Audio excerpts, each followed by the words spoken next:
E nesse bloco eu converso com o fonoaudiólogo e professor de oratória, Simon Weintraub. Simon, semana passada nós mostramos o caso daquele garotinho que tinha uma voz muito fina, né? Que a mãe mimava. Fala um pouquinho mais a respeito, porque as pessoas ligaram porque passou muito pouco. Vamos mostrar hoje o início, quando eu pergunto para ele assim, como é que tua mãe te chama? Aí fala, José, com aquela voz fininha dele, quando ele chegou lá com a voz fina. E o problema dele não era a voz fina. O problema é que a mãe e o pai ensinavam ele a falar fino. Então, como eu comentei no programa passado, eu tive que tratar da mãe e do pai para não fazer mais isso. E praticamente eu não fiz nenhum tratamento com ele. Eu só orientei o pai e a mãe para passar a falar mais forte, mais firme perto dele. Você vai ver no início agora da gravação, ele tinha uma voz bem fininha e os coleguinhas debochavam. Ligou vários pais para mim, ligaram falando sobre filhos com o mesmo problema, que eles tinham, a criança tem voz infantil e não tem que ter voz infantil. O seu filho tem que falar com a voz forte, firme. Ele tem, a partir de 3, 4 anos de idade, não tem nada a ficar falando. E você chegar perto dele também ficar fazendo isso. E não deixa também a avó. Eu vou falar para as avós, elas brigam comigo, as avós. As avós também. Que a vovó sempre mima um pouquinho mais, né? A vovó mima. Chega lá, netinho, vem cá. Eu tenho uma experiência muito interessante, que os meus filhos, quando iam para casa da minha sogra, ela mimava muito, chamava Bruninho, filhinho, então eles já chegavam com a voz mais fina. Chegar na casa da minha mãe foi professora, aí ela jogava um monte de moeda na mesa, conta o dinheiro aí, faz isso, dava atividade para eles. Eles iam falando firme, forte. Então, como a educação pode influenciar na voz do seu filho, uma educação errada, que você fica estragando o filho. Até teve uma história muito engraçada. Um pai comentou comigo que levou um filho, uma psicopedagoga, que o filho era muito rebelde, agitado. Aí chegou lá, a mulher mandava pular corda, fazer joguinho, aquelas bobagens de sempre, né? Aí eu falei pro pai, disse assim, olha, o que seu filho melhorou, porque você leva ele lá no carro dele, levava ele dirigindo no carro, levava ele, o garotinho conversar, levava na padaria para comer um pãozinho depois da consulta. Então isso tudo que fez o garoto melhorar, o relacionamento do pai com o filho. Porque você está em casa, não dá atenção pro seu filho. Você fica lendo jornal, fica vendo televisão o dia inteiro e não conversa com seu filho. Está faltando esse diálogo. E às vezes, por falta da voz masculina, porque a criança convive com a mãe, com a tia, com as irmãs, aí o menininho chega lá, coitado, ele só tem voz feminina do lado, aí ele começa a falar assim, com a voz fininha, como temos vários adultos com a voz fina. Então, o que eu faço? Eu mudo a posição da voz dessa criança, ou até do adolescente, ou até do adulto. Tem alunos aqui de 40, 30 anos, você já viu, que tem a voz muito infantil, e eu mudei a voz completamente, né?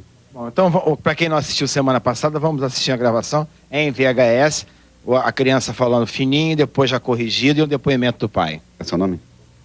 Gabriel. De quê? Bandeira Cole. Você, Quem tá aqui na plateia? Quem tá aqui te assistindo? Minha mãe e meu pai. É? Ele apresenta a voz infantil e ele faz 2 tons, o grave, o mais grave um pouco e o bem fininho, por causa do mimo da mãe e do pai dele. Conta o mimo aí de novo um pouquinho. Como é que eles te mimam, mãe? O que tua mãe fala pra você? Tirico. E teu pai? Oi, menino. Teu pai também fala fina? Então a voz dele não é grossa, teu pai não. Teu pai sabe falar grosso? Fala, meu pai. Então, mas aí, por que ele fala fino perto de você? Quem mandou ele fazer isso? Ah, ninguém, mas ele fala. Você acha que tudo tá certo ou tá tudo errado? Tudo errado. Emocionalmente tá usando os 2 tons, né? E o agudo faz sucesso ali perante a família. E agora ele já aprendeu a colocar aqui o grave. É só ele treinar e fixar esse tom grave. Todo mundo passar a chamar a atenção dele, que a voz dele é normal, uma voz normal. Não precisa ser tão grossa, mas é uma voz média. E quando chegar na puberdade vai mudar a voz normalmente, não tem nada orgânico aí. É tudo emocional. Pelo mimo mesmo. Como estamos vendo aí, ele brinca com a voz. Fala assim, ó. Qual é o seu nome todo? Gabriel Bandeira Cole. Viu? Não precisa mais falar fino, hein? Chega, hein? Cadê sua irmã? Tá onde? Tá lá em casa. E aí, você vai falar grosso com ela hoje? Vou. Simon colocou a voz da criança no local, nada mais a fazer. Nada mais a fazer. Agora, quando é uma pessoa assim que tem uma dificuldade maior, já está há muito tempo falando assim, deve-se fazer um tratamento mais a médio e longo prazo para fixar essa mudança. Porque é uma mudança. Uma criança que passa o tempo todo. Aí, de repente, ele aparece, oi, tudo bem, falando grave, todo mundo se assusta. Então, ele tem que treinar aqui no curso. Agora, um caso muito importante hoje, esse caso é fantástico, de uma garota que era muito gaga, mas muito gaga mesmo. Ela vai aparecer depois numa peça de teatro, contracenando com um ex-gago também. E eu gosto de falar muito da gagueira, porque as pessoas me procuram. Muitas pessoas têm problema de gagueira, elas têm que enfrentar essa dificuldade na vida dela, na área da comunicação. A pessoa ser gaga é uma dificuldade tremenda. Vai, fala não, todo mundo sabe que você é gaga, não tem problema.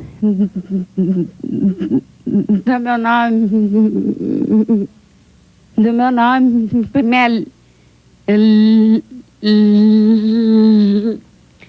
Lisa. Lisa. Isso. Só isso? Nome pequeno, né? Raske. Você se formou em alguma coisa? Eu sou bióloga. Bióloga. Você trabalha em quê? Na Quê? Romaria. Isso dá doença. Não dá doença. Ô, Simão, isso não dá doença? Não dá, não. Verdade. Não vai dar em você, vai dar em mim, né? Tipo, se a gente... Simon, ligou para cá, marcou uma consulta, o telefone está no vídeo, pode ligar para domingo. Fala um pouco desse teu método com esses CDs, com livro. O problema é assim, você vê essa garota Lisa, era uma moça muito gaga, o que ela fez? Ela veio no curso, teve atendimentos individuais, eu corrigi a gagueira dela, agora ela está na aula de grupo, essa última imagem. Ela está num grupo de oratória, fazendo uma peça de teatro, já mais solta, falando bem, e ela vai treinar em casa, tem os 6 CDs, que é aqui os CDs para a pessoa treinar em casa, e tem um livro, com o meu método, que eu critico muito essa parte aqui da rolha, da chupeta, da língua de sogra, para não usar. Não usem isso mais. Chega, se alguém mandar você fazer isso, você recusa, porque isso não leva a nada. Essa garota tentou vários tratamentos, foi no exterior, chegou lá também, botaram rolha e chupeta na boca da garota, e é uma moça dessa, é ridículo fazer isso. Ainda manda engatinhar e pular corda, que é um método novo que tem agora em São Paulo, um teto de Padovan, que o rapaz chegou aqui, depois eu vou mostrar.